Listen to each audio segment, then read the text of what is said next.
നീതിയുള്ള രാജാവും മഹത്വമുള്ള നബിയുമായ ദാവീദിനെ പോലെ വെടിപ്പുള്ള നോമ്പാൽ സ്വയം താഴ്ത്തുന്നവന് ഭാഗ്യം. അവൻ രാവും പകലും കർത്താവിനെ ഓർക്കുകയും അന്യായം പ്രവർത്തിക്കാതെ തൻ്റെ വഴികളിൽ നടക്കുകയും ചെയ്തു.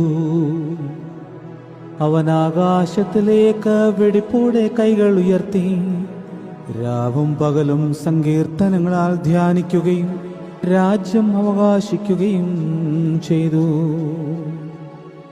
സ്നേഹത്തോടെ നോമ്പ് നോൽക്കുന്നവന് ഭാഗ്യം.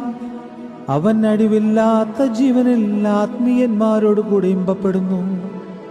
തൻ്റെ നോമ്പിൽ ദാനധർമ്മങ്ങൾ ഉള്ളവന്റെ ഭംഗി ഏറ്റവും ശ്രേഷ്ഠമായിരിക്കുന്നു.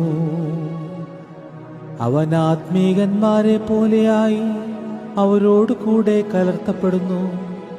അവൻ ജീവനും രാജ്യവും നിത്യഭാഗ്യങ്ങളും അവകാശിച്ച് സ്തുതി പാടുന്നു.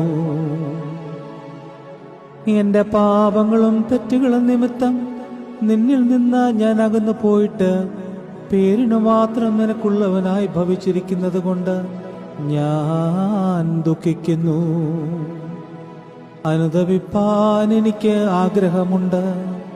എൻ്റെ അഹങ്കാര മനസ്സ് എന്നെ സമ്മതിക്കുന്നില്ല.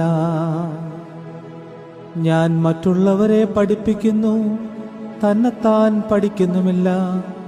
ഞാൻ മറ്റുള്ളവരെ കുടിപ്പിച്ചു, എങ്കിലും ഞാൻ ദാഹത്തിൽ തന്നെ ഇരിക്കുന്നു.